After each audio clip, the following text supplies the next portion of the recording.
مرد کے پاس انکار کی قابلیت نہیں ہوتی. یعنی کہ اگر مرد کو اتنا ہی فری ہینڈ دے دیں. دس از ناٹ فری ہینڈ, یہ اوقات بتا رہا ہوں خدا کے واسطے. اس کو پہلے اس کو پہلے بھی مس انٹرپریٹ کیا گیا کہ میں مرد کو خدا. میں سنیے, میں اس بات کو آپ اگلا اچھا سوال کر سکیں گی.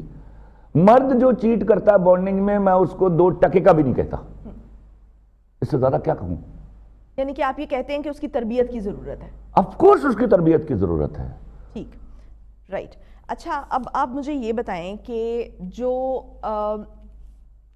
عورت باہر نکل کر کام کرتی ہے ان میں بیوروکریٹس بھی ہیں, ڈاکٹرز بھی ہیں, وکیل بھی ہیں, صحافی بھی ہیں, نرسز بھی ہیں, لیبر کلاس بھی ہے, کسان خواتین بھی ہیں. تو جو آپ کی آئیڈیل عورت ہے, آپ اسے کیا تلقین کریں گے کہ وہ پریفریبلی گھر بیٹھے یا گھر کی ذمہ داریوں کے ساتھ ساتھ معاشرے میں اپنا نام اور مقام بھی بنائے؟ بار بار ایک سوال کا جواب میں ابھی کہہ کے بیٹھا ہوں کہ I want they should be having equal opportunities in society. مطلب یہ کہ ایک باپ جو ہے وہ اپنی بیٹی کو یہ نصیحت کرے کہ بیٹی آپ صرف گھر بیٹھو اور مجبوری کے بغیر گھر سے نہ نکلو, یا پھر وہ اپنی بیٹی کو یہ نصیحت کرے کہ جیسے وہ اپنے بیٹے سے کہتا ہے کہ بیٹا جاؤ ایک بڑا آدمی بن کر دکھاؤ, اپنا نام روشن کرو, اپنا مقام بناؤ, اپنے ملک کا نام روشن کرو, اپنی جاتی کا نام روشن کرو.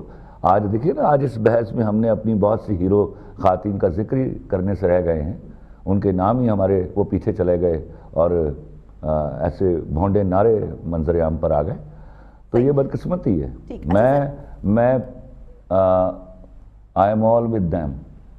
They should be everywhere, they should be performing duties, but on the basis of merit.